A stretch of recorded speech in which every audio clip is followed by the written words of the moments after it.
اپنے سگے ماں باپ کے غلط فیصلوں سے برباد ہوئیں، اور سچی بیٹا بات یہ ہے کہ ان والدین کو آپ شکوہ بھی نہیں کر سکتے، بعض دفعہ غلط تجربے ہو جاتے ہیں، اس میں نیت یا انٹینشن غلط نہیں ہوتی مگر اگلا بندہ غلط نکل آتا ہے۔ تو زندگی میں کبھی غلط فیصلہ ہو جائے یا غلطی سے غلط بندے کے بارے میں صحیح فیصلہ ہو جائے تو اس کے بعد اپنے رشتوں کو نہیں بگاڑنا چاہیے، اپنے پیاروں سے دل کو دور نہیں کرنا چاہیے۔ جو اس کا نارمل حل ہوتا ہے کہ خود اپنے آپ کو انگیج کریں۔ دوسرا، اپنے رب سے دعا بڑھا دیجئے۔ دعا یہ بڑھے گی کہ جیسے آپ اگر بیمار ہو جائیں تو کیا کہیں گے؟ اے اللہ میری بیماری کو لمبا کر دے، مجھے مار دے اور اس بیماری کے عذاب سے میرا اور عذاب بڑھا دے۔ ہم یہ تو نہیں کرتے، تو ہم اللہ سے کہتے ہیں بے شک بیماری آپ نے بھیجی ہے پر آپ کے پاس اس سے بہتر متبادل ہے میرے لیے، وہ صحت ہے، تو پلیز مجھے صحت عطا کر دیجئے۔ اگر کہیں ایسا رشتہ جو مس میچ ہو اور آپ زندگی اب مزید اس کے ساتھ نہ گزارنا چاہتے ہوں تو منہ سے تو نہیں کہیں گے، پر دل کو تو پتہ ہوتا ہے، اور اللہ دل کے بھید بھی جانتا ہے، دل کی باتیں بھی جانتا ہے۔ بہت مشکل ہوتا ہے، نہ آپ بد دعا کر سکتے ہیں، نہ آپ کچھ اور اس کو توڑنے کا سوچ سکتے ہیں، تو اللہ سے پھر بہتر متبادل مانگنا چاہیے۔ ہنا خان کہتی ہیں سر پہلے تو آپ کی شاندار رہنمائی کا شکریہ، مجھے بہت مدد ملی اپنی شادی شدہ زندگی کو بہتر کرنے میں، پر میں سچی بتاؤں مجھے پوسٹ میرج کونسلنگ کا کانسیپٹ بہت بھایا ہے، مجھے ایک سیشن چاہیے، میں کیا کروں؟ بیٹا یہ تعلق کو نئی جہت دینے کے لیے ہی ہم نے اس کو بنایا، اس کے ہم نے کچھ باقاعدہ پوائنٹس بنائے ہیں کہ آپ کی زندگی میں ایک تازہ پن آئے، آپ کے فزیکل تعلقات میں بھی، آپ کے سوشل تعلقات میں بھی، ایون آپ کے اسپریچول تعلقات میں بھی۔ سو پوسٹ میرج جو کونسلنگ ہے یہ بھی 1 گھنٹے کی ہوتی ہے، اور آپ 0300-946-8746 پہ واٹس ایپ کیجئے، اس کی ڈیٹیل منگوا لیجئے۔ اسی طور پہ آپ 0332-746-8746 پہ بھی منگوا سکتے ہیں۔ تو اگلے 1-2 روز میں بزی ہوں، تو انشاءاللہ پہ 24 کے بعد آئی وڈ بی اویلیبل، تو پھر ہم آپ کی پوسٹ میرج کونسلنگ کر لیتے ہیں۔ اچھا جی، اب ہم آتے ہیں اس ایشو پہ جو ان کی والدہ کے حوالے سے تھا۔ خواتین و حضرات،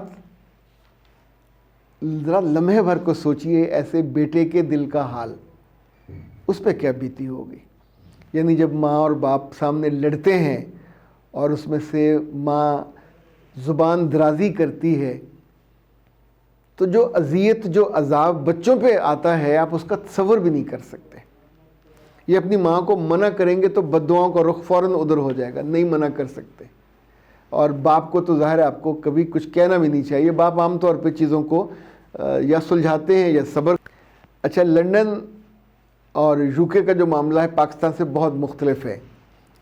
وہاں ڈیورس کے بعد خواتین اتنے برے حال میں نہیں ہوتی، انہیں گورنمنٹ سے سپورٹ مل جاتی ہے اور گھر بھی مل جاتا ہے، لیکن اگر انہیں سمجھ ہو تو پھر چیزوں کو وہ مینیپولیٹ کر کے اپنا بینیفٹ کر لیتی ہیں۔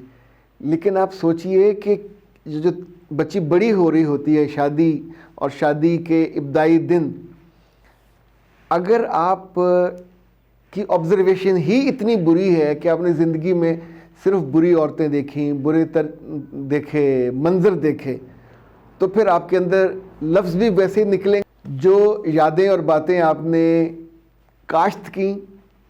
جیسے جیسے عمر بڑی ہوتی ہے تو یہ وہ وقت ہوتا ہے جب بڑی عمر کی عورتوں کو اور بڑی عمر کے مردوں کو آرام چاہیے ہوتا ہے، سکون چاہیے ہوتا ہے، محبت بھی چاہیے ہوتی، کیئر بھی چاہیے ہوتی، پر اس دن اچانک یہ کیئر کہاں سے پیدا ہو؟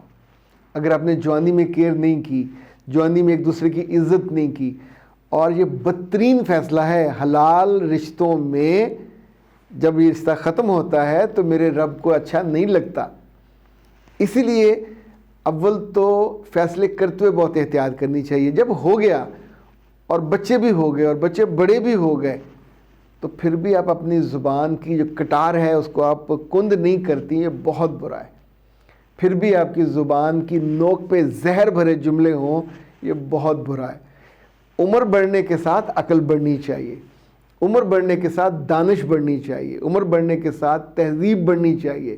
یعنی پھر یہ وقت ہوتا ہے جب خواتین کو مینو پاز ہو گیا، اب وہ فزیکل تعلق کے بھی قابل نہیں رہیں، تو کیا پھر دنیا کو آگ لگا دیں؟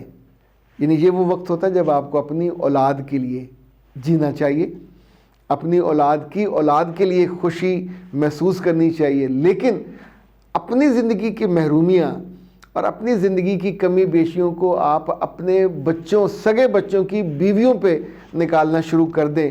یہ اتنی بری عادت ہے، پر ہمارے ہاں بہت زیادہ ہے، وافر مقدار میں ہے، اور یہ نسل در نسل چلتی ہے کہ عورتیں اپنی زندگی کی کمی، کوتاہی اور ایون جو اپنے ہی اعمال کی سیاہی ہوتی ہے، اس کا جو اثر ہے وہ اپنے بچوں، سگے بچوں کے گھروں کو برباد کر کے.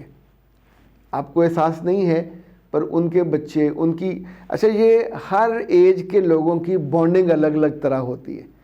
بڈھے بڈھیوں کی بانڈنگ اچھوں کی تو بہت اچھی ہوتی ہے، چونکہ بڑھیا خیال رکھتی ہے، پر اگر آپ نے اس کو نہیں رہنے دیا تو جو آپ کے بعد کی نسل ہے، اپنی نسل ہے، آپ اس بیچارے کو بھی ایک میزریبل ڈال دو گے کیفیت میں.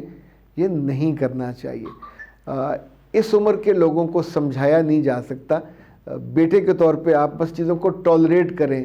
جب آپ کے بھائی آئیں تو اس بات کو تماشا نہ بننے دیجیے گا، چونکہ اب یہ تیسری ڈیورس ہے جو ہو چکی ہوئی ہے، اور اس کے بعد واپسی نہیں ہو سکتی، کوئی چاہے یا نہ چاہے.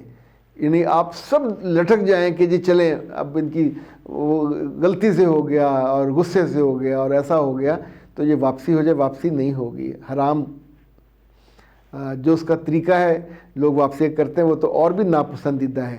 تو اس کو مجھے نہیں لگتا کہ اس پہ اب افسوس کر کے آپ ایک محفل جمائیں اور اس میں پھر ماں کو اور باپ کو مورد الزام ٹھہرائیں. جس کو ساتھ جتنا صلہ رحمی کر سکتے ہیں کیجئے، اور اس موضوع کو کم سے کم ڈسکس کیجئے. مجھے یہ بہتر لگتا ہے. اختر عباس کو دیجیے اجازت. السلام علیکم.